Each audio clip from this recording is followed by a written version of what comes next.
مجھے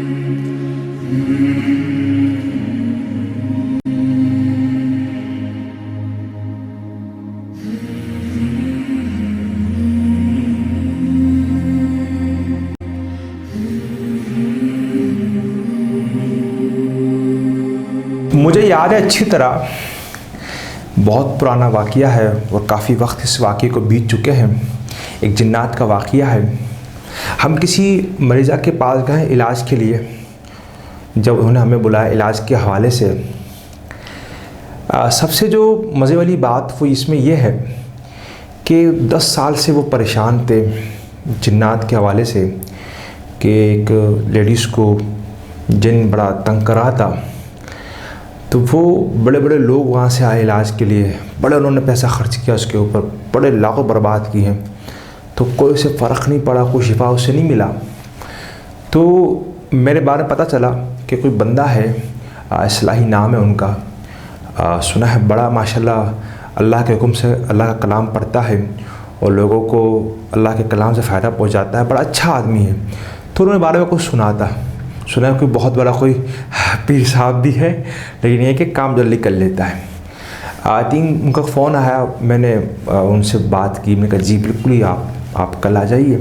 تو کل جیسے ہی آیا تو میں ان کے گھر میں گیا، تو وہ جیسے ہی گھر میں گیا تو میں نے کہا جو مریضہ ہے ان کو مکمل آپ حجاب کروائیے، کہ میرا اصول ہے کہ مکمل ہم حجاب کرواتے ہیں، ہم پردہ کروا کر، اور جو مریضہ ہوتا ہے ہم اس کو کرسی پر بٹھاتے ہیں، لیڈیز کو کرسی پر بٹھاتے ہیں، کیونکہ جب آپ مریضہ کو جب آپ زمین پر بٹھاتے ہو تو وہ لپٹ جاتی ہے، تو پھر بے پردگی اس کے اوپر طاری ہو جاتی ہے، مناسب نہیں ہے۔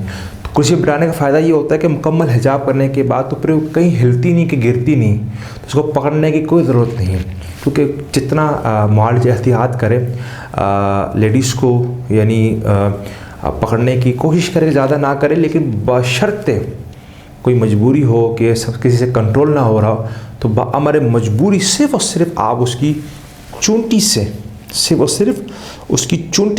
اس کو پکڑ سکتے، جسم کے کسی حصے کو اس کے ہاتھ نہیں لگانا ہے۔ اوکے، تو یہ ذرا خیال کریں۔ تو اس وقت یعنی ہم نے اس کو حجاب کرانے کے بعد پھر ہم نے کہا کرسی پہ بیٹھے، جو کرسی بٹانے کے بعد اس کا جو محرم ہے، اس کا بھائی، اس کے والد صاحب تھے، میں نے کہا آپ باقی تمام خواتین اپنے باہر چلے جائیں، صحیح۔ تو ہم نے قرآن مجید پڑھنا شروع کر دیا۔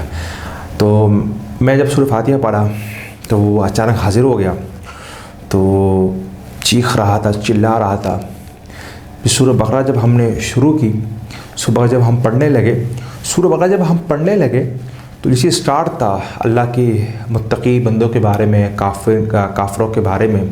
جب میں نے پڑھا یخادعون اللہ والذین آمنوا، جو لوگ اللہ اور ایمان والوں کو دھوکہ دیتے ہیں، تو یہ مت سمجھے کہ وہ اللہ ایمان والوں کو دھوکہ دیتے ہیں، بلکہ وہ اپنے آپ کو دھوکہ دے رہے ہیں۔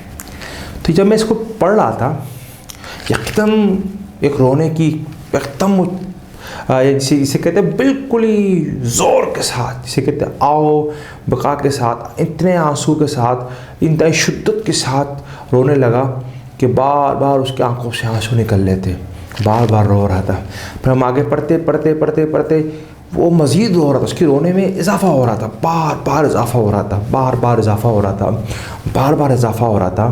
میں اس کی حالت کو دیکھ کر، جن کے اس حالت کو دیکھ کر، تو میرا جسم، میری آنکھیں کتنا نم ہو گئی، کیونکہ جب اللہ کی کلام کی آیتیں پڑھی جاتی ہیں، یقیناً انسان کا ایمان تازہ ہوتا ہے، انسان کی یقیناً ایمان کا حصہ ہے، وہ آنکھوں سے آنسو نکل جاتا ہے۔ جب وہ رو رہا تھا، بہت شدت کے ساتھ رو رہا تھا، یقین کرو میرے بھی آنکھوں میں آنسو تھے، تو میں نے پڑھنا بند کر دیا۔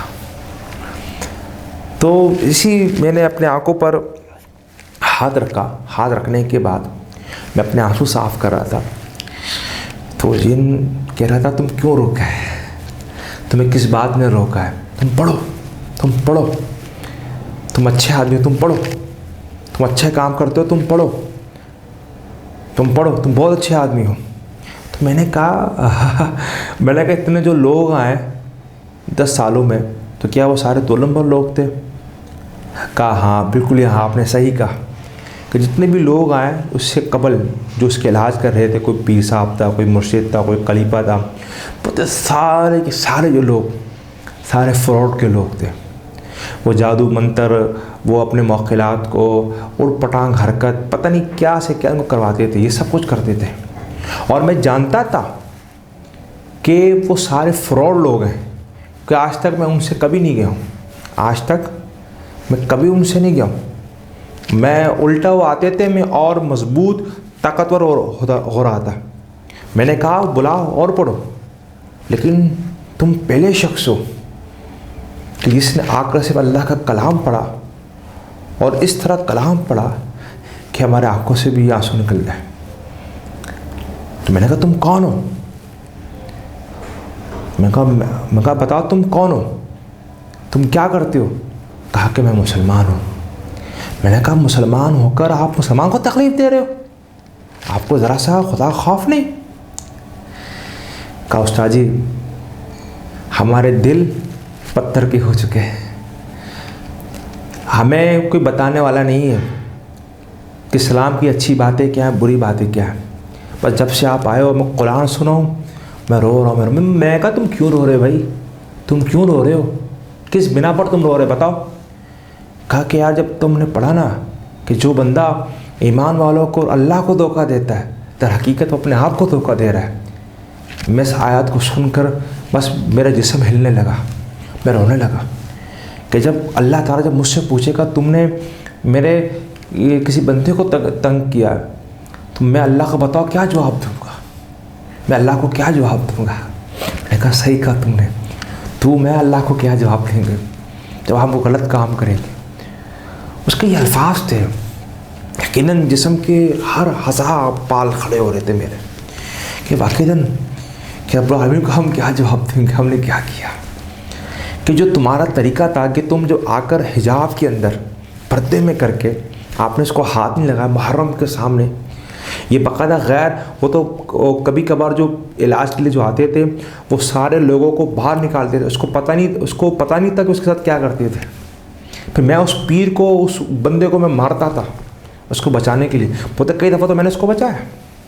میں نے کہا پھر اب کیا پروگرام ہے بتاؤ؟ بولتے نہیں. کہا قاری صاحب ہمیں آپ سے محبت ہو گئی. جن مجھے کہہ رہا ہے کہ بھائی مجھے آپ سے ابھی محبت ہو چکا ہے. صحیح ہے. بولتے اب میں تو آپ کو نہیں چھوڑوں گا. میں نے کہا بھائی محبت کرنا ہے تو اللہ سے کر بھائی، یہ میری محبت کو اس لڑکی کی محبت کو چھوڑ دو آپ. یہ محبت عارضی محبت ہے، اس محبت وقتی محبت ہے، فنا ہو جانا ہے. جیسی بندہ اگر یہ میں دنیا سے چلا جاؤں گا یہ چلی جائے گی تو پھر تم کچھ اور کو پکڑ لو گے. خاموش ہو گیا. میں نے کہا تمہیں محبت کرنی ہے تو اللہ سے کرو جس کی محبت ہمیشہ باقی رہے گی. باقی ہر محبت دنیا کے اندر فنا ہونی ہے، ختم ہونی ہے، اور کسی محبت کی کوئی حیثیت نہیں. محبت ہے رب کی محبت ہے جو واقعتاً کام آئے گی، دنیا کے اندر بھی کام آئے گی اور کل قیامت کے دن بھی کام آئے گی. میں نے کہا آپ بتاؤ تمہارا کیا پروگرام ہے؟ کہا آپ نے بات ایسی کہی میرے پاس جواب نہیں. میں نے کہا ہے جن اللہ کی رضا کے خاطر، کس کے؟ اللہ کی رضا کے خاطر، جس نے تم کو اور مجھے پیدا کیا، اب تم اس کو چھوڑ کر چلے جاؤ. جیسے یہ الفاظ میں بولے تم کو چھوڑ کر چلے جاؤ اللہ کے لیے، پھوڑ کر رونے لگا. کہا کہ میں نے اتنا ظلم کیا ہے، اتنا میں نے غلط کام کیا ہے تو کیا اللہ مجھے معاف کرے گا؟